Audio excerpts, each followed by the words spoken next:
ಹೇಗೆ ಗೊತ್ತಾಗ್ಬೇಕು ಅವ್ರಿಗೆ?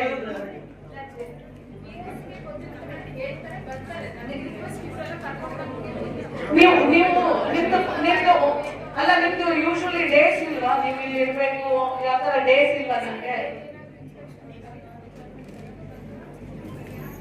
ಅಂದ್ರೆ ನೀವು ಒಂದು ತಿಂಗಳಿಗೆ ಎಷ್ಟು ದಿನ ಬರ್ತೀರಾ ಅಥವಾ ಬರೋದೇ ಇಲ್ವಾ? ಹೇಗೆ ತಿಂಗಳಲ್ಲಿ? ಅಲ್ಲ ಅಲ್ಲ ಅಲ್ಲ ಅಲ್ಲ, ನೀವು ತಿಂಗಳೆಲ್ಲ ಅಲ್ಲೇ ಕೆಲಸ ಮಾಡಿ. ಯಾಕಂದ್ರೆ ಇವರಿಗೆ ನಿಮ್ಮ ಸಂಧಾನ ಯಾವಾಗ? ನೀವು ಬರೋದೇ ನೀವು ಆಕ್ಚುಲಿ ಹಿಂಗೆ ಒಂದ್ಸಲ ಒಂದ್ ತಿಂಗಳ ನೀವು ಹಿಂಗ್ ಕೂತ್ಕೊಂಡ್ಬಿಟ್ರೆ ಎಲ್ಲ ಸಾಲ್ವ್ ಮಾಡ್ಬಿಡ್ಬೋದಲ್ವಾ? ಪಾಪ ಅವ್ರು ಯಾಕೆ ಆಫೀಸರ್ ಸಾಲಿಬೇಕು?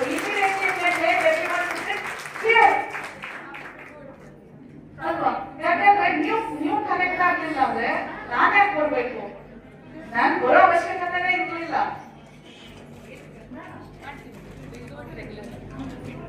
ಪ್ರತಿ ತಿಂಗಳ ನಿಮ್ಮ MD ಅವರು ನಿಮ್ ಜೊತೆ ಕೂತ್ಕೊಂಡು ನಿಮ್ ಸಮಸ್ಯೆಗಳಿಗೆ ಏನೇ ಇದ್ರು ಎಲ್ಲವನ್ನು ಸಾಲ್ವ್ ಮಾಡ್ತಾರೆ. ಗೊತ್ತಾಯ್ತಾ? ಯಾಕಂದ್ರೆ ಅವರೇ ನಿಮ್ಗೆ ಮೇಲಿನ ಅಧಿಕಾರಿ. ನಿಮ್ಗೆ ಏನೇ ತೊಂದರೆ ಆದ್ರೂ ಕಡೆಗೆ ಅವರೇ ಕೂತ್ಕೊಂಡೆಲ್ಲ ಸಾಲ್ವ್ ಮಾಡ್ಬೇಕು. 3 ವರ್ಷ ಪೆಂಡಿಂಗ್ ಇದೆ, ಇವ್ರು ಗಮನಕ್ಕೆ ಇಲ್ಲ ಅಂದ್ರೆ ನನಗೆ ಗೊತ್ತಿಲ್ಲ ಮಧ್ಯದಲ್ಲಿ ಏನ್ ಕೆಲಸ ಮಾಡ್ತಾರೆ ಅಧಿಕಾರಿಗಳು ಅಂತಾನು ಗೊತ್ತಿಲ್ಲ. It should not happen. It will not happen. ನಿಮ್ದೇನಿದೆ ಅದು ಕ್ಲಿಯರ್ ಆಗುತ್ತೆ. ಓಕೆ,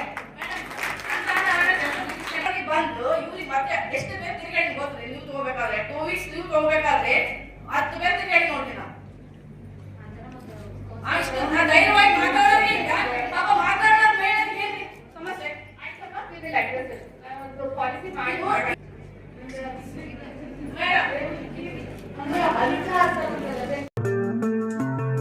RTV ಕನ್ನಡ ಚಿನ್ನದ ನಾಡಿನ ಕನ್ನಡಿಗರ ಧ್ವನಿ. ನಮ್ಮ ಚಾನೆಲ್ ವೀಕ್ಷಿಸಿದ ನಂತರ ಲೈಕ್ ಮಾಡಿ, ಶೇರ್ ಮಾಡಿ, ಸಬ್ಸ್ಕ್ರೈಬ್ ಮಾಡಿಕೊಳ್ಳಿ.